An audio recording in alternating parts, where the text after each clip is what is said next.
स्वागत है आपका आज के मेरे व्लॉग में। ये मेरा पहला व्लॉग है एंड मेरे व्लॉग का नाम डाइव इन ड्रीमर्स रखने के पीछे एक बहुत बड़ा रीज़न है। जो भी ये व्लॉग देख रहे होंगे मोस्ट ऑफ देम उसमें ऐसे होंगे जो कनाडा आने की प्रिपरेशन कर रहे होंगे या फिर कोई अपने ऑफर लेटर की वेट कर रहे होंगे, कोई अपने स्टूडेंट लोन की, कोई अपने वीज़ा की। सो बहुत सारी सिचुएशंस होंगी, बहुत सारे सवाल होंगे दिमाग में, बहुत सारे एक एनजाइटी वाली फीलिंग होगी, एक नर्वसनेस वाली फीलिंग होगी, एक एक्साइटमेंट भी होगी कि हम मूव कर रहे हैं दूसरे कंट्री में, क्या होगा वहाँ जाके। बहुत सारे ड्रीम्स होंगे कि हम वहाँ जाके ये करेंगे। सो यही मैसेज मुझे सबको पहुँचाना है कि अगर आपने एक बार सोच लिया है कि आपको मूव करना है, कहीं आपको बाहर पढ़ने जाना है, आपको कोई दूसरे कंट्री में मूव करना है, then it's time to dive in dreamers. It's the right time to dive in. सो अगर आपने सोच लिया है कि आपको कनाडा आना है, then it's the right time to dive in dreamers. So dive in dreamers जो नाम है, इसके पीछे का एक बड़ा रीज़न यही है। आज ये जो वीडियो है उसमें मैं आपके साथ मेरी जो पूरी जर्नी है इंडिया से कनाडा तक की, वो पूरी जर्नी मैं आपसे शेयर करूँगा। मेरी फ़्लाइट टिकट्स के बारे में, जो डॉक्यूमेंट्स के बारे में, इमिग्रेशन के बारे में, सिक्योरिटी चेक इन के बारे में, जो क्वेश्चंस पूछे जाते हैं इमिग्रेशन के टाइम, क्या क्या प्रोसीजर आपको फॉलो करनी होती है, ये जो पूरी जो प्रोसेस है उसके बारे में मैं आपके साथ डिस्कस करूँगा। सो फर्स्ट ऑफ ऑल हम बात करते हैं फ़्लाइट्स के बारे में। जो मेरी जो फ़्लाइट थी वो थी एयर इंडिया, जो अहमदाबाद गुजरात से थी अहमदाबाद टू दिल्ली, एंड दिल्ली से डायरेक्ट फ़्लाइट थी टोरंटो कनाडा तक की। फर्स्ट ऑफ ऑल अगर मैं आपको मेरे एक्सपीरियंस के बारे में बताऊं, जो मेरा फ़्लाइट का एक्सपीरियंस था वो था 1.5 घंटे की जर्नी थी मेरी अहमदाबाद से दिल्ली तक की, एंड 16 घंटे की जर्नी थी मेरी दिल्ली से टोरंटो तक की। जो 16 घंटे की जर्नी थी, पहले जो मैंने सोचा था कि किस तरह 16 घंटे की जर्नी है वो किस तरह हो पाएगी, किस तरह मैं बैठ पाऊँगा, ये पॉसिबल भी है कि लाइक हम फ्लाइट में एक चेयर पे बैठ के हम 16 आवर्स हम बैठ पाएंगे या नहीं। बट ये जो 16 आवर्स है वो यूं ही निकल गए, लाइक एक एक्साइटमेंट में निकल गए कि हम एक नए कंट्री मूव कर रहे हैं, वहाँ जाके क्या होगा, हम नए लोगों से मिलेंगे। तो जो पूरी एक्साइटमेंट होती है उसमें ही मेरे जो 16 घंटे हैं वो उसी में ही निकल गए। दूसरी जो मैं आपसे बात करूँगा वो मैं डॉक्यूमेंट्स के बारे में बात करूँगा। डॉक्यूमेंट्स जो आपको एयरपोर्ट से लेके कनाडा के इमिग्रेशन तक, टोरंटो तक आपको जो भी डॉक्यूमेंट्स लगेंगे वो सारे डॉक्यूमेंट्स के बारे में मैं आपके साथ बात करूँगा। मैं स्टार्टिंग से जो एयरपोर्ट के स्टार्टिंग से जो आपको डॉक्यूमेंट्स दिखाने होते हैं, अहमदाबाद एयरपोर्ट से टोरंटो एयरपोर्ट तक जहाँ मैं लैंड हुआ वहाँ तक जो डॉक्यूमेंट्स जो ऑफिसर्स आपसे मांगते हैं वो डॉक्यूमेंट्स होंगे। फर्स्ट ऑफ ऑल जैसे ही आप एयरपोर्ट पे एंट्री करते हो, नॉर्मल आपका टिकट आपको दिखाना होता है। जैसे ही आप टिकट दिखाते हो आपको एंटर करना होता है आपके कैरियर पे, लाइक आपका कैरियर कौन सा है। जैसे कि मेरा एयर इंडिया था तो एयर इंडिया की एक सेपरेट लाइन होती है, वहाँ पे आपको आपका बैगेज चेक इन कराना होता है।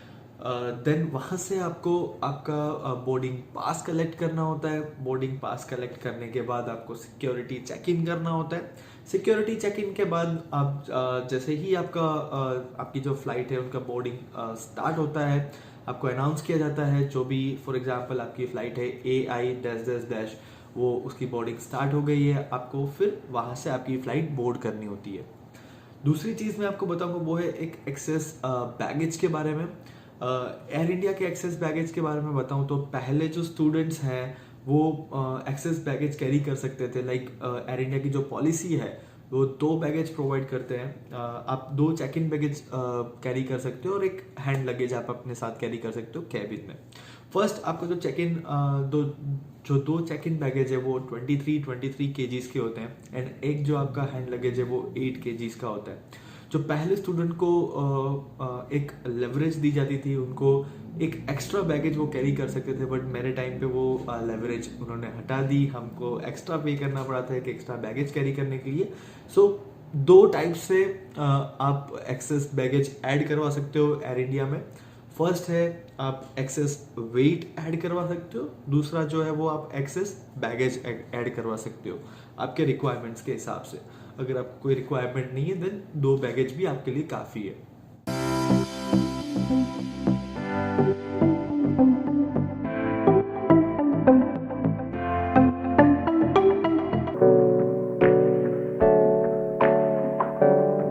Hey, I got something to say. I'm just so sick of hearing everyone complain. I know it's tough and I know there's pain, but hitting bottom is the only way to change. So I'll keep hustling, you keep struggling. Bitch, I'm humbling, keep mumbling. I'll keep doubling, you keep bluffing. You've got nothing, I'll keep hustling.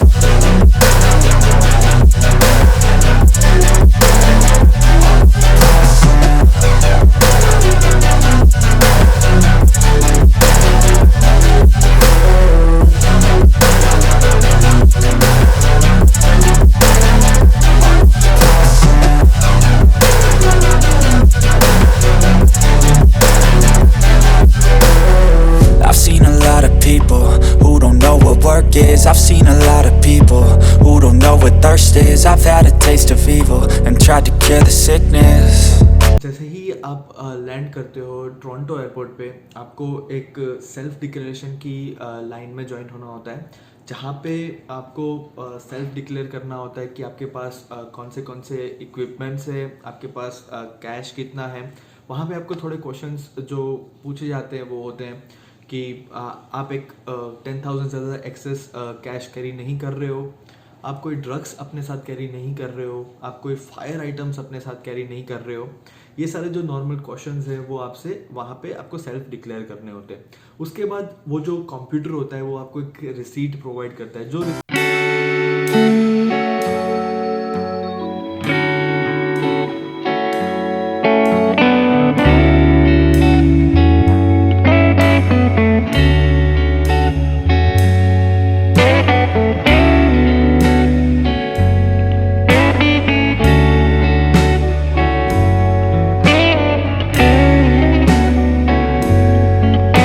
Immigration officer को आपकी receipt provide करते हो, वो आपसे आपका passport मांगते हैं and then वो आपसे पूछते हैं कि आपका स्टे कितने दिन का है यहाँ पे। एंड आपके पासपोर्ट पे रैंडमली एक स्टिकर ऐड किया जाता है, एक तो पिंक स्टिकर होता है और दूसरा होता है ग्रीन स्टिकर। अगर आपके पासपोर्ट पे पिंक स्टिकर वो ऐड करते हैं तो उसका मतलब ये होता है कि आपको कोरोना टेस्ट देना होता है टोरंटो एयरपोर्ट के एग्जिट में।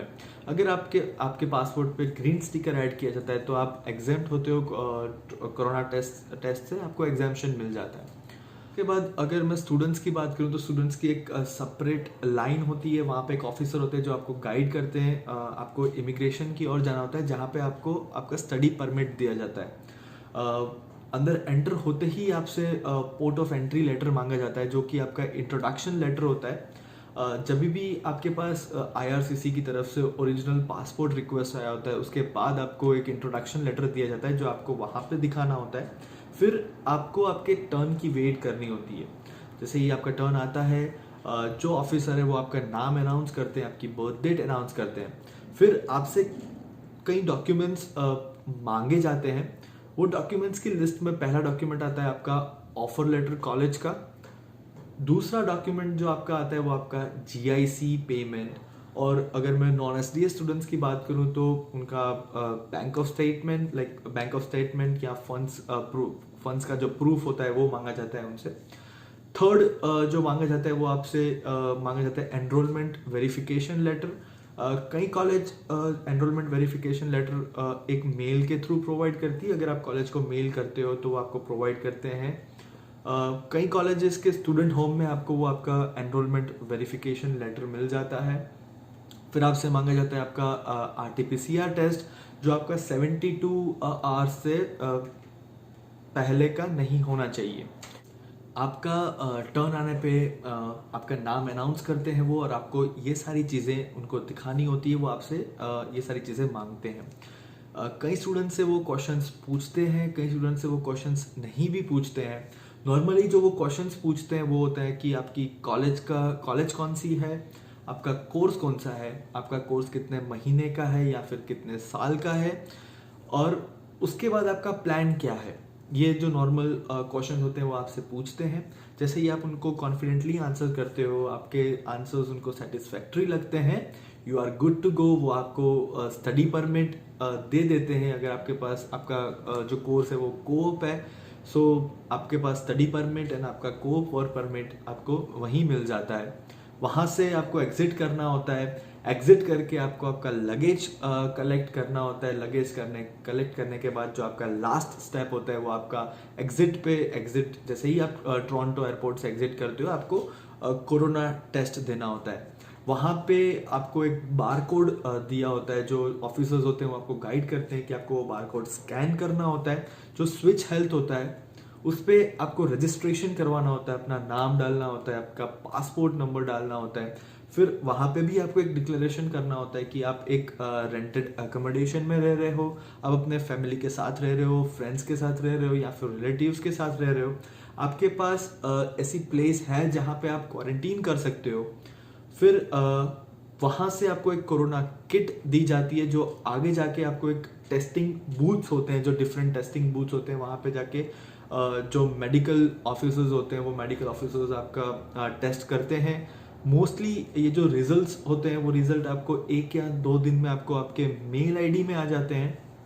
वहाँ से निकलते ही आपको आपकी टैक्सी लेनी होती है या फिर कोई आपको रिसीव करने आया होता है, आप उनसे मिल सकते हैं। या फिर कोई कॉलेजेस प्री अरेंज टैक्सी भी प्रोवाइड करती है, तो प्री अरेंज जो टैक्सी का बूथ होता है वहाँ से आपको आपकी टैक्सी लेनी होती है एंड देन आप एंटर हो जाते हो कनाडा में। सो इसी के साथ मैं एंड करता हूँ मेरा आज का व्लॉग।